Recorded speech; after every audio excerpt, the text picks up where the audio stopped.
학생 여러분 반갑습니다. 저는 거제경찰서 여성 청소년계에 근무하는 차정미 경장입니다. 차도 있고요. 정도 넘치는 미여 경찰입니다.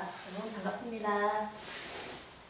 학생 여러분들 중에는 여성 청소년계가 조금 생소하게 느껴지는 친구들이 있을 겁니다. 여성 청소년계는 말 그대로 여성 청소년에 관한 업무를 하는 곳입니다. 여성이 성폭력 피해를 당하면 피해자 구조를 해주고요. 여러분들이 오토바이를 타다가 딱 걸렸습니다. 같은 경우에 조사를 합니다. 여러분들이 가출을 했습니다. 같은 경우에 여러분들의 주제를 파악하기 위해서 IP 추적 등 수사를 하는 여러분들과 아주 밀접하게 관련된 부서입니다.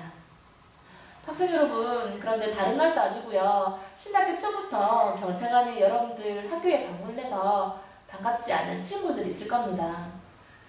그리고 최근 어때요? 텔레비전을 틀면 학교폭력에 관한 기사거리밖에 없습니다. 설문조사에 따르면 신학기 초에 학교폭력이 많이 발생한다는 결론이 나왔습니다. 신학기 초부터 학교폭력을 근절하자는 우리 경찰관의 강력한 의지와 함께 학교폭력에 대한 경각심을 주고자 오늘 이 자리에 온 겁니다. 학생 여러분, 학교폭력의 정의에 대해서는 다 잘 알고 계실 겁니다. 학교폭력의 정의는 학교 내외에서 학생 간의 폭행, 협박, 따돌림 인해서 신체적, 정신적, 생명적 피해를 가하는 행위라고 학교폭력 예방 및 대책에 관한 법률에 규정이 되어 있습니다. 그런데 여러분, 학교 내외에서 학교 안에서 발생한 사건, 밖에서 발생한 사건 관계가 없습니다. 그런데 가해자도 학생, 피해자도 학생의 경우에만 학교폭력으로 처벌이 되는 겁니다. 여러분, 빵셔틀이라고 들어보셨죠? 빵셔틀은 힘 약한 학생이 힘센 학생한테 빵을 사주는 행동을 가리켜 빵셔틀이라고 합니다. 설문조사에 따르면 우리 청소년들의 55%가 빵셔틀은 학교폭력이 아니에요 라고 답변을 했습니다.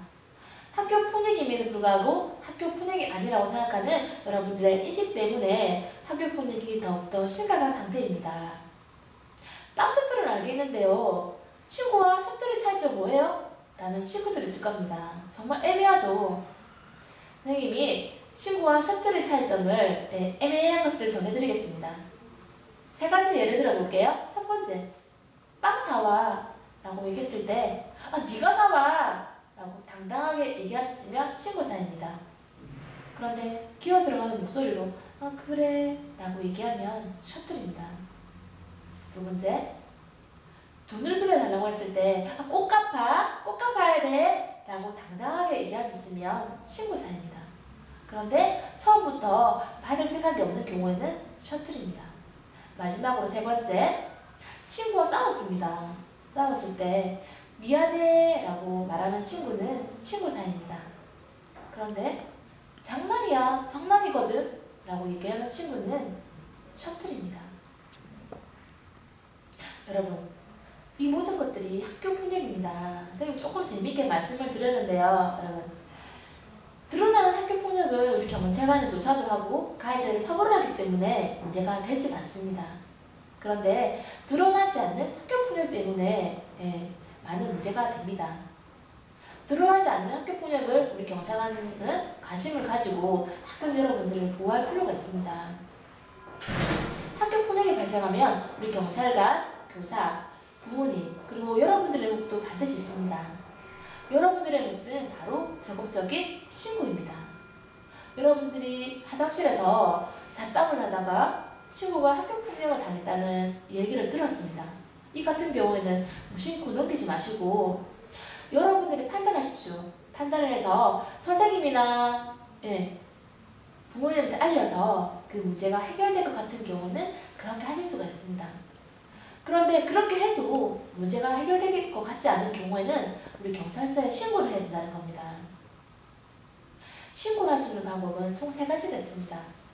거제경찰서 여성 청소년계를 방문해 주시거나 네이버 검색에다가 안전드림이라고 치십시오. 또는 그조차도 귀찮아요 라는 친구들은요, 국번 없이 117, 샵 0117로 문자 신고 가능합니다. 그런데 신고하면 보복받잖아요. 신고에 노출될까 겁이 나요. 라고 생각하는 친구도 있습니다. 여러분, 신고를 해서 여러분들의 신고에 노출되어서 보복을 받는다면 우리 경찰관조차도 그에 대한 책임을 면치 못합니다. 그리고 보복하는 학생이 있으면 구속 수사를 원칙으로 하기 때문에 여러분들은 안심하고 경찰에 신고를 하실 수가 있습니다. 학교폭력을 근절할 수 있는 방법은 여러분들의 적극적인 신고만 가능합니다. 아시겠죠, 여러분? 지금부터는 여러분들의 한순간의 실수를 인해서 여러분의 미래가 어떻게 되는지 동영상 한 편을 보시도록 하겠습니다.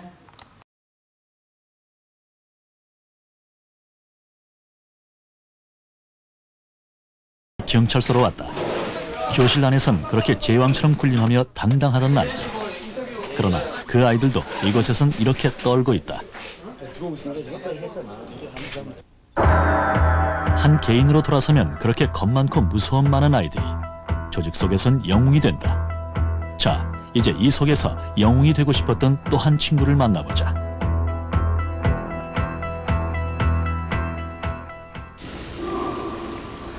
소년 교도소.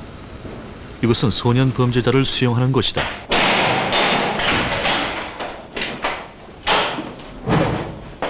이사 하충! 김건희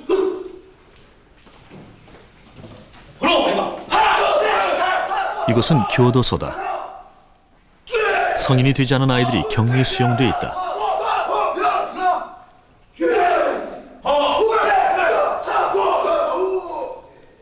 이곳엔 폭력을 행사하며 그 폭력으로 남에게 피해를 준 친구들이 갇혀 있다. 여기 있는 친구들 그 누구도 자신이 이곳에 오리라고는 생각지 않았다.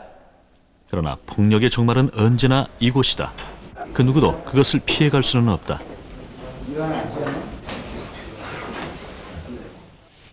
내가 지금 왜 여기 있지 이런 기분 들 때 내가 지금 여기 있을 때가 아닌데 학교에서 열심히 공부를 하고 있었는데 이제 꿈같이 느껴질 때 이게 현실이 아니라고 그럴 때 답답하고 까마득하고 막막합니다.